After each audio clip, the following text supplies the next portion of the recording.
Olá, eu me chamo Carlos Augusto. Estou enviando esse vídeo como meio de seleção para o processo seletivo simplificado do estado do Paraná. E o meu tema, como professor de física, vai falar sobre uma introdução ao movimento retilíneo uniforme. Então, o movimento retilíneo uniforme se refere ao movimento que acontece em linha reta. E o uniforme diz respeito ao comportamento da velocidade. Então vamos estudar movimentos em linha reta e com velocidade constante. Aqui apresento uma situação inicial em que uma pessoa está a 3 metros de um dado referencial e eu represento essa seta aqui para frente como indicando o sentido da velocidade positiva. Então, em um segundo, a pessoa está se movimentando a 2 metros por segundo. Então, após um segundo, ela vai estar 2 metros para frente, ou seja, na posição 5 metros, depois que ligamos o cronômetro. Então, inicialmente, ela está na posição 3 metros. E um segundo depois, ela vai se movimentar 2 metros para frente, ou seja, ela vai estar na posição 7 metros.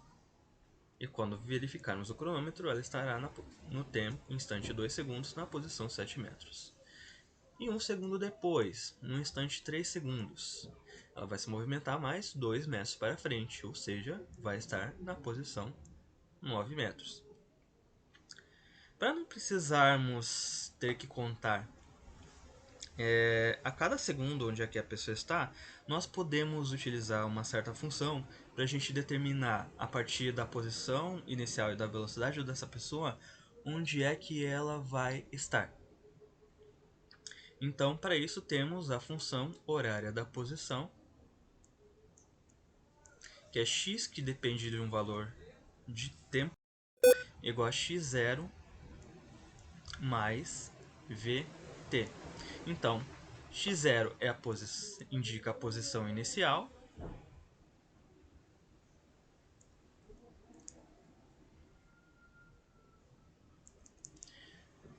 o v indica a velocidade e t indica o tempo após ligarmos o cronômetro. Então podemos descrever esse movimento através da função horária da posição.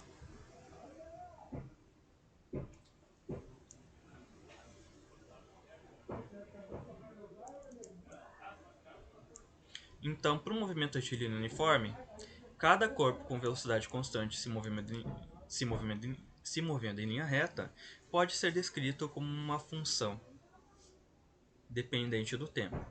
Então, para esse caso específico, nós temos uma posição inicial de 3 metros e uma velocidade positiva de 2 metros por segundo. Então, a função horária da posição para essa pessoa nesse exemplo vai ser igual a 3, substituímos o x0 por 3 metros, mais 2 vezes t. Então, nós podemos determinar a posição dessa pessoa para qualquer instante de tempo t. Então, vamos retomar para os nossos exemplos. Para t igual a 1, por exemplo, nós substituímos na função horária da posição o nosso valor de tempo t por 1. Então, x no tempo 1 é igual a 3 mais 2 vezes 1. Lembrem-se que primeiro fazemos a multiplicação e depois nós somamos. Então, repetimos o 3, 2 vezes 1 é igual a 2. E depois disso, 3 mais 2 é igual a 5 metros. Então, no instante de tempo igual a 1 segundo, a posição da nossa pessoa vai ser 5 metros, como determinamos aqui primeiramente. Agora, para tempo igual a 2 segundos depois do começo. Então, x para tempo igual a 2 segundos é igual a 3 mais 2 vezes e substituímos o t por 2. Então, multiplicação primeiro, 2 vezes 2 é igual a 4. Depois da multiplicação, nós fazemos a soma. 3 mais 4 igual a 7 metros. Então, para t igual a 2 segundos, nosso valor de posição x vai ser 7 metros, igualzinho como determinamos aqui. Então, vocês alunos podem determinar, por exemplo, o valor de x quando t igual a 3 segundos. Ele vai dar exatamente 9 metros. Então, podemos determinar essa posição dessa pessoa para qualquer instante de tempo. Se eu quiser determinar onde é que essa pessoa vai estar 30 segundos depois que ela começou a se movimentar, eu substituo o t por 30, de 30 segundos. Então, x de 30 vai ser igual a 3 mais 2, e no lugar do t eu coloco 30 de 30 segundos. 2 vezes 30 é igual a 60. E 60 mais 3 é igual a 63 metros. Então, após 30 segundos depois que a gente aciona o cronômetro, a pessoa vai estar na posição 63 metros. Da mesma forma que eu posso determinar a posição da pessoa depois de um certo tempo se passar, eu posso determinar o tempo em que a pessoa vai estar em determinada posição. Por exemplo, eu quero determinar o tempo que essa pessoa alcançou a posição 21 metros, por exemplo. Então, lá na equação horária da posição, para esse movimento, eu troco o x por 21 e determino o valor de t. Então, 21 é igual a 3 mais 2 vezes t. Então, lembre-se lá na hora de resolver a equação de primeiro grau. A primeira coisa que a gente pode fazer é trocar de posição os números para facilitar a nossa conta depois. Então, eu coloco 3 mais 2t em primeiro lugar e o 21 em segundo lugar. Então, agora, o meu objetivo é isolar esse t aqui. Então, eu passo esse 3 para o outro lado com um sinal negativo.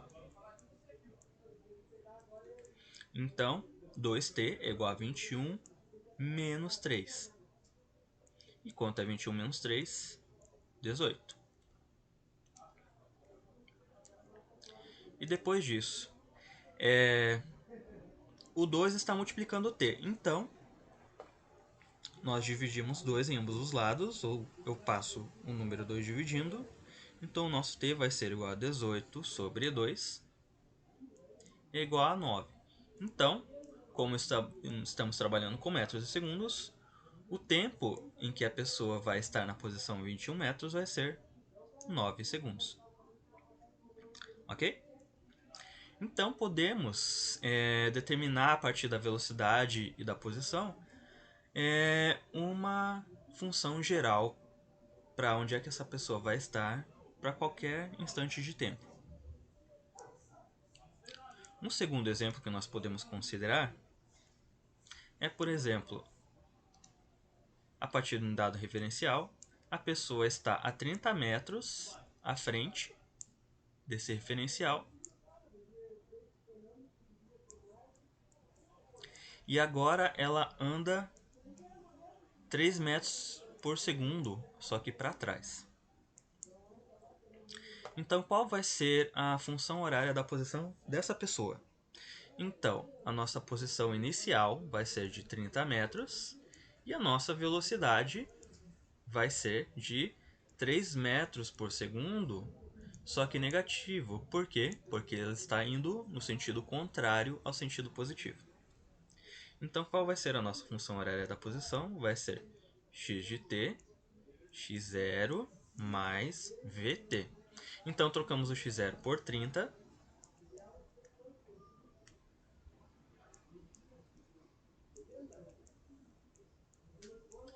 E a velocidade v por menos 3.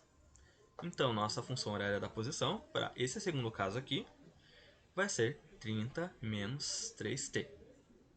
Ok? Então, como dever de casa, eu colocaria para os alunos determinarem o valor de posição para instantes diferentes quaisquer. Então, com isso, eu termino minha aula. Muito obrigado. E assim finalizo o vídeo.